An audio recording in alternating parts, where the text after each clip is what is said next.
Guys, today we have a new grammar topic. Today we talk about when to omit relative clauses. So, omitting relative pronouns. Okay, I like my handwriting, it's nice. Okay, first of all, we need to talk about relative pronouns. All the relative pronouns are, as the name says, pronouns.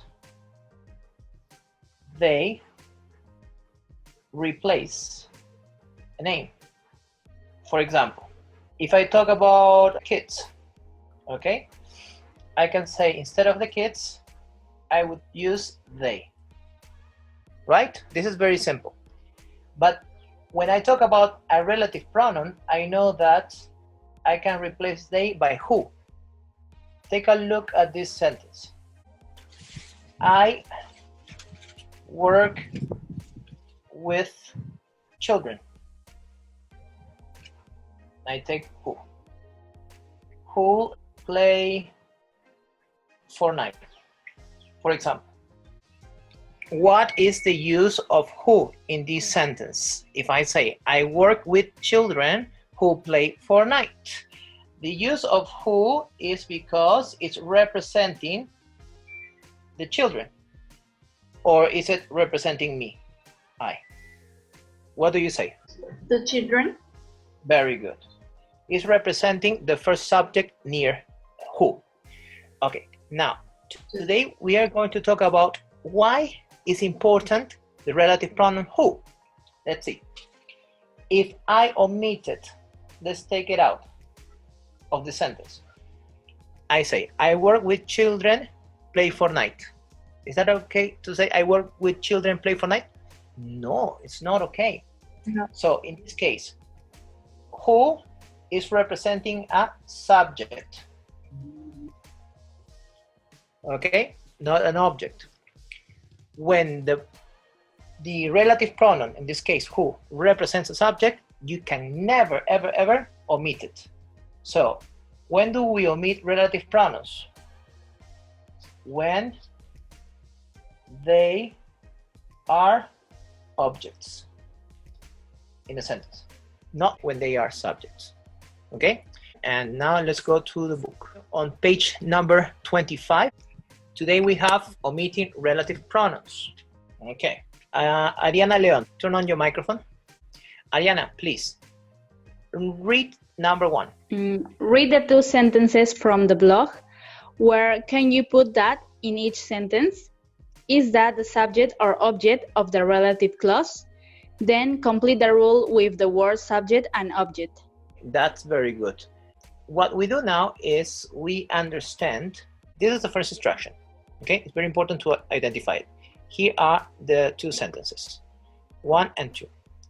Ariana, if you say, it's a phase, this is a process, it's a phase you have to go through.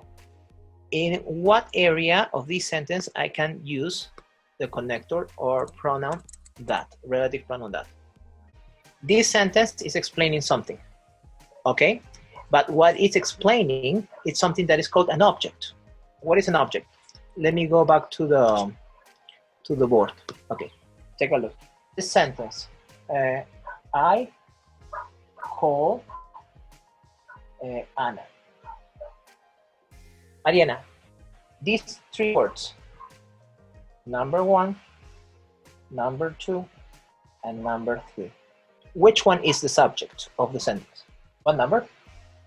1. Yes, of course, number 1. So this is the subject. How I know it's the subject? Because it starts the sentence and it's before the verb. Number 2, obviously, we know it's the verb. Mm-hmm. And what can we say about Anna? Who is Anna? A subject? No. What is that? Object. Yes, the object. When is the subject and when it's an object? An object is when it receives the verb, the action. Boom.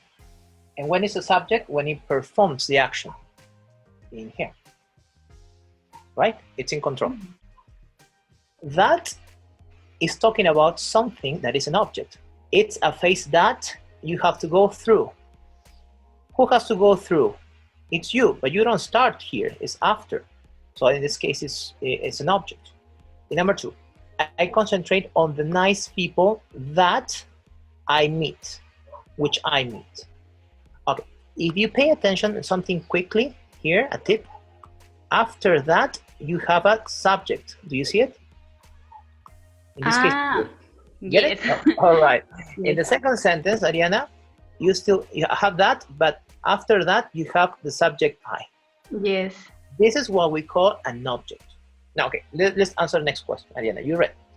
Is that, in this case, what we're using in red, the subject or the object of the relative clause? The subject or is an object?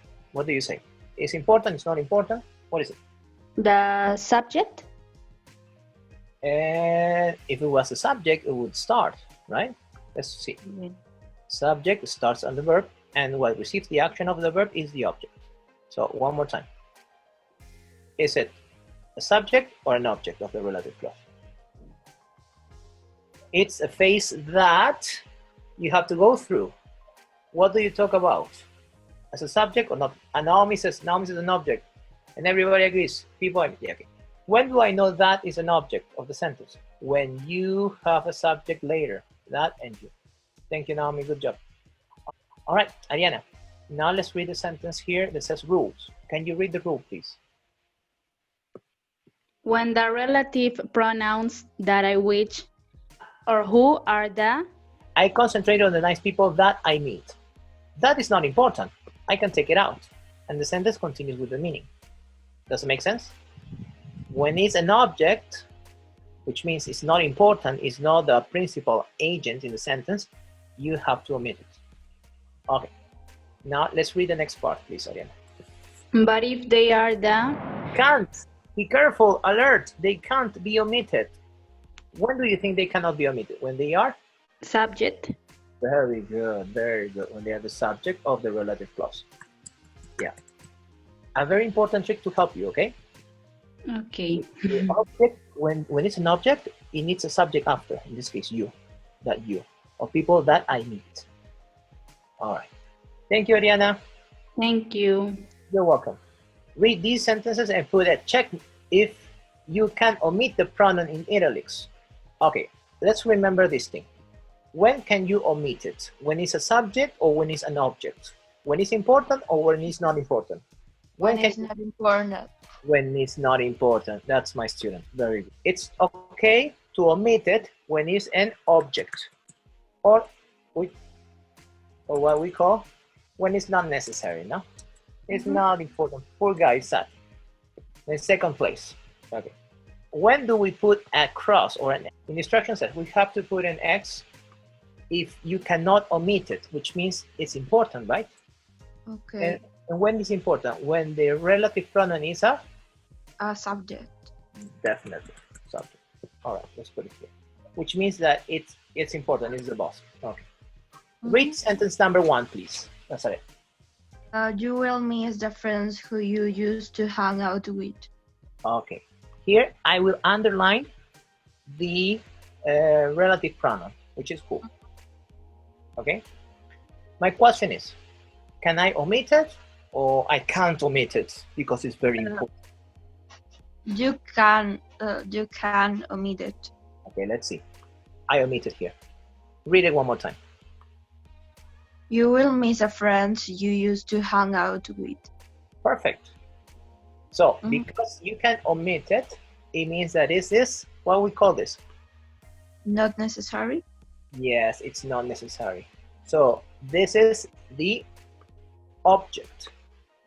Okay. All right. Object. So here is the check. Okay, thank you. Let me hear from Valeria. Hi, teacher. Hey, Valeria. Please read sentence number 2. Turn into something who couldn't wait to leave. So I ran into, I didn't expect it, but it happened. Some people, these people, okay, couldn't wait to leave. So they probably were in a hurry. Oh, we want to leave now. We are at the bank and they cannot continue waiting. So they said, no, we have to go. We have to do things at home. My question is, the relative pronoun who, can you omit it or not omit it? Let's see if we omit it. Read the sentence one more time, please. Some people couldn't wait to leave. How does it make you feel? Does it make you feel that they need something, or it's perfect? You can say it like that. I think you can omit it. You can't omit it. Exactly. Why do you think it's not okay to omit it? Why is it important to keep it? Why? Because it's a subject. Because it's a subject. Okay, let me write it down. When this functions as a subject of the relative clause, you never omit it. You can't omit it. How can you omit the subject when it's controlling the situation, the relative clause? I ran into people who couldn't wait to leave. I could replace it even with this now, people. Full stop, they couldn't wait to leave. If I can do that, okay? Let me see if I can do that. I put a full stop in here, and I replace they, who by they. They couldn't wait to leave. All right. Thank you. Bye-bye. Very interesting. We use it. We normally use it. We don't think about this, but it's okay to pay some detail on that. Do the workbook. Page 21. Okay, let's advance with this. Yeah, I have 15 minutes. I'm good with time. Complete the crossword. For number 1. Here it says, the factory is the town's biggest. They hire you and they pay you for that. What are those? Employers, says Ariana. Very good job, Ariana. You're doing good job today. Yeah, perfect match. So employer. Good. Number 2. It's a really big company and there are more than 1,000 blah blah blah there. 1,000 who? You can help me with that? Employees. Employees. Yeah, that's correct. That's correct. Let's put the name here. Employees. If we have employers, they have employees. So for number 2 is employees.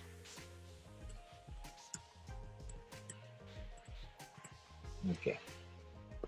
It's plural because it talk about a number, no? Employees. Aha, perfect match. Number 3. You can't drive here. This is a zone. If you cannot use your car there. Maria Goretti says pedestrian. Definitely. Yeah. Have to respect pedestrian zones, pedestrian crossing lines.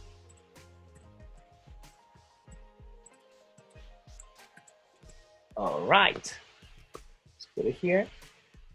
Okay, only one without S. Pedestrian cross. Yeah.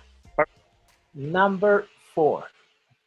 Big noisy lorries, transportation lorries, trucks use this street, and some people are unhappy about it. Who can be unhappy for the noise? Residents, says Camila. Let's try residents. Number 4. Where is number 4? I don't see number 4. Where is 4? Ah, yeah, I see it. So it's with residents. I think I'm missing the E here. Okay, something like that. Good job. 5. It's a huge city. There are about 12 million here. What is for number? Inhabitants. Yes, thank you. Inhabitants. Okay. So we put letter N. Perfect. Number 6. There is a large population of North Africans in our town. Yes, immigrants with double M. Immigrants.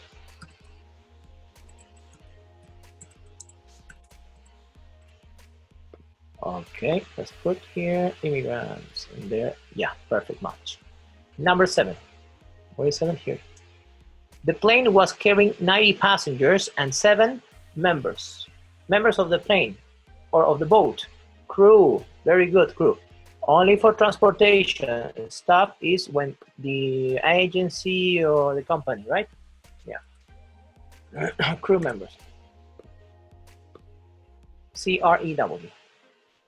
Okay, number 8. Across here. Okay.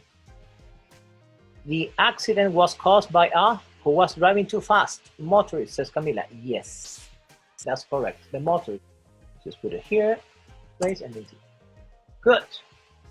Okay, now number 9. There are more than 30 teachers of the school. Like me, I am a staff member. Yes, staff.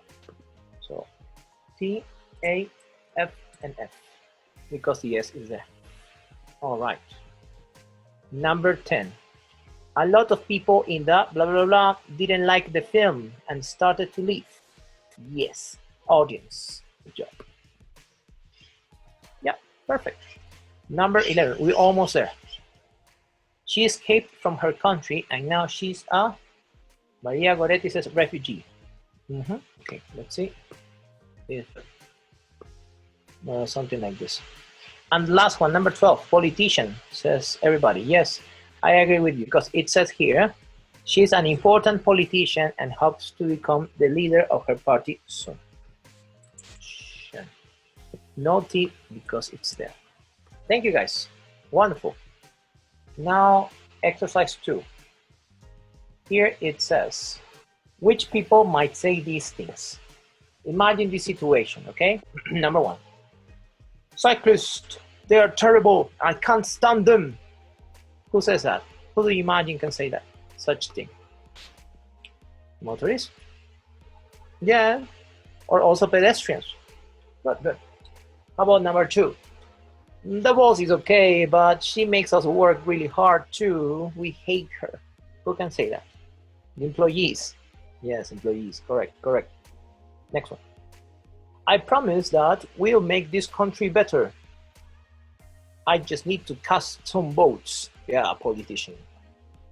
Next one. It isn't always easy to make a new start in another country. I miss my family back home. Immigrants, yes. Number 5. Speak up. We can't hear you here at the back. We pay lots of money to watch you. The audience. Yes. Very good, Nazareth. The audience. Maybe a theatrical show. And number 6. Who can say this?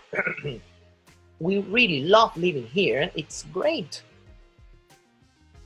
Would be the inhabitants if I have maybe a little turtle saying, yeah, we like the water. No, it's not immigrants. The residents. Very good, Fabiana. Yeah, the difference between the residents, people, and the inhabitant, the inhabitants, yes, is because we can count into the natural world, right? The animals as well. All right. Phrasal verbs. Number 1. Circle the correct option. Hello, Naomi. Hello, Mr. Montes. Hi, Naomi. Please help me in number 1. I thought the exam would be difficult, but the exam?